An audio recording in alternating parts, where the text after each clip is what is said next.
As I move the second stage of the local property tax repeal bill, I want to say from the outset that Sinn Féin are as aware as anybody that we're living in very difficult times. And we have shown in each of our budget alternatives how we would do things differently and how we would face the challenges that this state faces in a fair way. We know that there's no easy way out of the crisis, but the tax on the family home is not part of any fair solution. It is a tax on the family home that people worked hard for. The people are not fools. They know where this money is going. They know that this will go into paying for some of the excesses in Irish society, and it angers them. To put that in context, Minister, the 1,000 households of Carrickmacross Town combined charges would pay for your salary, for a junior minister's salary. If the whole population of Bundoran, 1,600 families, if all of those households paid the local property tax this year, it would pay the Taoiseach's salary. So let's be clear, this tax doesn't pay for extra services or local amenities. It's simply an extra tax on people who own a home. But fundamentally and at the core of this is an austerity tax which has been levied on homeowners to pay off banking debts. And Sinn Féin are clear on this issue. We shouldn't, now or in the past or in the future, be paying off the toxic debt of Anglo-Irish Bank. And let me state again, the taking on of that debt by this government was a bad day for the state and for the Irish people. The promissory note is still with us. It is with us for another generation, but under a different name. And what about the retroactive recapitalisation of the pillar banks through the ESM? We were told a year ago this month that there had been a seismic shift. But the fact is that this tax is a tax to pay the debt of the banks. And when you look closely at the figures, you see how grave the situation is. The local property tax is earmarked to take in $500 million a year if every household in the state paid it. That's 5.5 years to pay the so-called investment in Irish Life and Permanent. If every single household in this state paid it, it would take 5.5 years to repay the investment in Irish Life and Permanent. It would take 9.5 years to repay the money sunk into Bank of Ireland, 10.5 years to repay Irish nationwide debt, 41.5 years to repay the bailing out of AIB, and over 50 years of property taxes to recoup what was paid into Anglo-Irish Bank.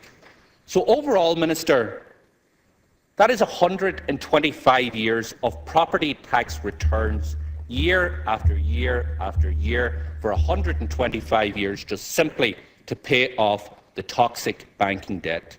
So let's not pretend that this tax has anything to do with local services, because the people simply aren't buying it. And Sinn Féin has a different approach. What we would ask is those that have more to pay more. And that is why we are committed to repealing this tax.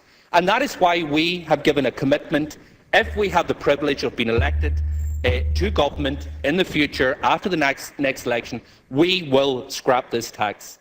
And let me say, regardless of the outcome of this vote on this piece of legislation tomorrow night, our party will continue to campaign against this tax, because this issue is not going away.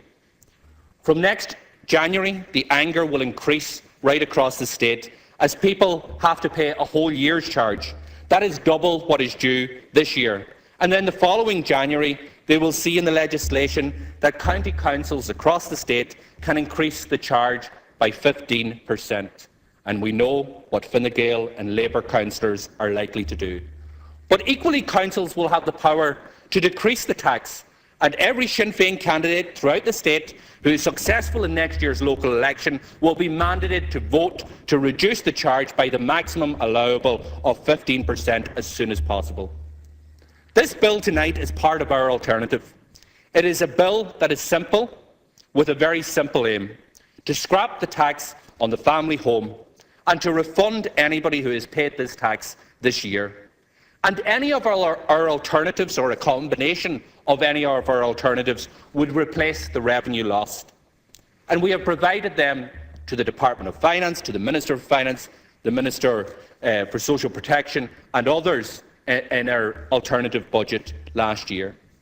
Since 2008, Fianna Fáil and then Fine Gael and Labour have done the wrong thing. They surrendered to the dictates of the Troika and failed to stand up for the ordinary people of Ireland and failed to demand fairness. Irish people, as we all know, have a very special affinity to their own home and to their land. It comes from our history, it comes from eviction, it comes from the Land League. And now at the behest of international capitalism, but ultimately by their own hand, this government will tax the family home. And this new extra tax comes on top of €28 billion of cuts and taxes over a small number of years. And we are told that this government plans to wrench another €5 billion over the next few years. So this government talks loudly about fairness, but the question has to be asked, where is the fairness in this tax? Where is the fairness after 5 years of austerity and taxing the roof over people's heads? While at the same time that many of the crooks and the chancers who caused the crash are still walking free, many of them outside the reach of NAMA, still some of them owing hundreds of millions of euro, much more than this tax will raise this year. Others are walking around this state or being driven around this state and pocketing super pensions from the state. They will be able to pay the tax, make no doubt about it. Bertie Ahern won't flinch to pay his tax, neither will Michael Fingleton.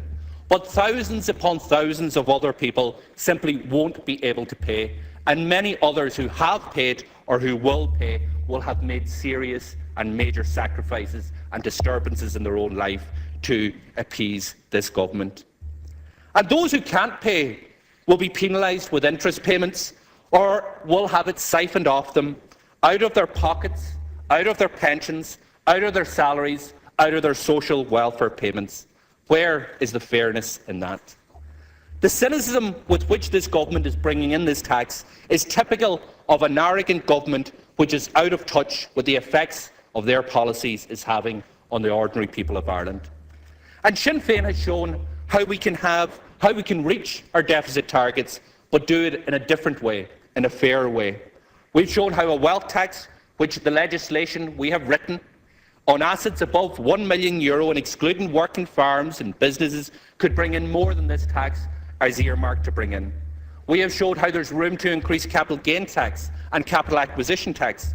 We have shown how there's room to introduce a betting tax or introduce a third rate of tax for those high earners with incomes above €100,000. But the government simply isn't interested in any of those alternatives, because we just have to look at what the government is doing. This is a government which is committed to repaying every single last cent plus billions of euro of interest on Anglo-Irish debt that is and has been straddled this state for generations to come. This is a government that trembles and sits in its hands while bankers and bailed-out banks are awarding them ridiculous salaries and pensions. Yet this is a government who tell us that there are no alternatives. It is simply not true. There are alternatives, but you don't want to hear them. You're not interested in them. There is an alternative, and it wouldn't bring in the economic and social damage that this tax will.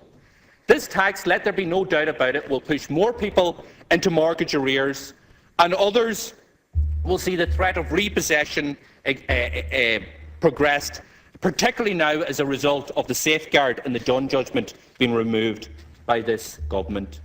And ordinary people across the state who are burdened down by austerity, who are trying to get on with their ordinary lives, people who have made the payment or who will make the payment, are going to be under serious pressure, are under serious pressure as a result of this. This tax is about sucking €500 million out of the real economy at a time when the real economy is on its knees. It is morally wrong, unjust and unfair to tax a person's home. Not my words, but the words of Enda Kenny not a million years ago. The question I ask of Enda is, what has changed? And what of the Labour Party? In 2010, when the prospect of a Labour Taoiseach was a possibility, Eamon Gilmore was unambiguous. He said it would be perverse to ask the people to pay a property tax on a property on which they are paying a mortgage, and the size of the mortgage is now, in many cases, more than what the value of that property is worth. Well, what has changed, Eamon? How is something that is morally wrong, unjust, unfair and perverse now a good idea? And I hope that they can answer that when they take to their feet later this evening and tomorrow. And I also call on Fianna Fáil to support this bill. And more importantly, I call on them to make the commitment, as Sinn Féin have done, that if they are elected to government after the next election, that they will scrap this tax. We all know that this is their baby. But have they changed their mind, or just do they want to avoid the hard part of bringing it up? There's no doubt about it, in conclusion, there is tremendous anger across the state, and not just across the state, but abroad. People who have been forced out of this country as a result of austerity policies at what this government are doing. That anger will only increase as this tax increases and places an additional burden on them. Sinn Féin are clear on what this legislation is about. This is the legislation that we in Sinn Féin want to introduce in government. But we want you to do the right thing. We want this government to hear the cries, the pleas, the suffering and the pain of ordinary people across the state who are burdened by austerity, who are scrimping and scraping to try and get by, to do the right thing, to allow this bill to pass so that we can have this property tax repealed and a proper, fair alternative in its place.